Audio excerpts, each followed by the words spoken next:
முதலமைச்சரின் தொலைபேசி உரையாடல் அலட்சியத்தின் உச்சம் என எடப்பாடி பழனிசாமி தெரிவித்துள்ளார். சிவகங்கை மாவட்டம் மடப்புரம் இளைஞர் கொலை வழக்கில் முதலமைச்சர் மு.க.ஸ்டாலின் அவருடைய தாய் மற்றும் தம்பியை தொடர்பு கொண்டு உரையாடிய ஆடியோ வெளியான நிலையில் முதலமைச்சரின் தொலைபேசி உரையாடல் அலட்சியத்தின் உச்சம் என எடப்பாடி பழனிசாமி கண்டனம் தெரிவித்துள்ளார்.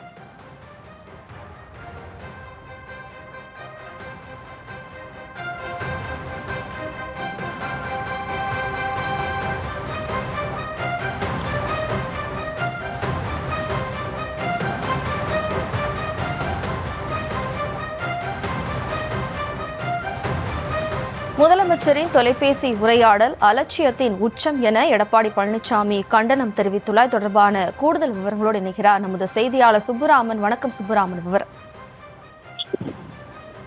வணக்கம். சிவகங்கை மாவட்டம் திருபுவனத்தில் வழக்கு விசாரணைக்காக அழைத்துச் செல்லப்பட்ட அஜித்குமார் என்ற நபர் காவல் நிலைய கஸ்டடியில் உயிரிழந்திருக்கிறார். இது தொடர்பாக முதலமைச்சர் அந்த குடும்பத்தை தொலைபேசியில் தொடர்பு கொண்டு அவருடைய நலம் விசாரித்து அவர்களுக்கு ஆறுதல் கூறி சாரி என்று அந்த குடும்பத்தாரிடம் தெரிவித்திருந்தார்.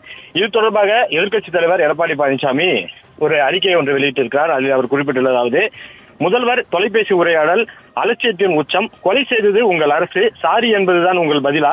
அஜித்குமார் இருந்திருந்தால் தான் அந்த குடும்பம் தைரியமாக இருந்தது. அவர்கள் தைரியத்தை கொலை செய்துவிட்டு தைரியமாக இருங்கள் என்று சொல்வதற்கு என்ன தைரியம் இருக்க வேண்டும் இந்த முதல்வருக்கு? முதல்வரின் பேச்சில் கொஞ்சம் கூட குற்ற உணர்ச்சியே இல்லையே. என்ன பண்ணுமோ பண்ணி கொடுக்க சொல்றேன் என்று சொல்கிறீர்களே, போன அப்பாவி அஜித்குமாரின் உயிரை திரும்ப கொடுக்க முடியுமா? வேறு என்ன செய்து விட போகிறீர்கள்? கள்ளக்குறிச்சி கள்ளச்சாராய மரணங்களின் போது உறவினர்களை அஞ்சலி செலுத்த கூட விடாமல் காசை கொடுத்து அவர்களின் குரலை ஒடுக்கலாம் என்று முயன்றீர்களே, அதுபோல முயற்சி தானே இதுவும்.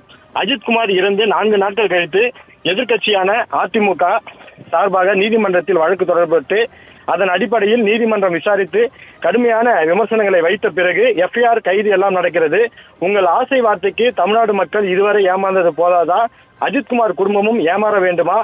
நடக்கக்கூடாதது நடந்துருச்சு என்று சொல்ல நான் கூச்சவில்லையா உங்களுக்கு என்று அடுக்கடுக்கான கேள்விகளை வைத்திருக்கிறார். அதே போல இது என்ன முதல் முறை உங்கள் ஆட்சியில் நடந்திருக்கிறதா? இது 25வது முறையாக இது போன்று இந்த லாக்அப் டெத் என்பது நடந்திருக்கிறதாக அவர் குறிப்பிட்டிருக்கிறார். அதே போல இந்த அரசு எப்படிப்பட்ட நடவடிக்கைகளை எடுக்கும் என்பதற்கு இந்த அலட்சிய போட்டோ ஷூட் போன் காலே சாட்சி என்று தனது அந்த அறிக்கையில தெரிவித்திருக்கிறார்.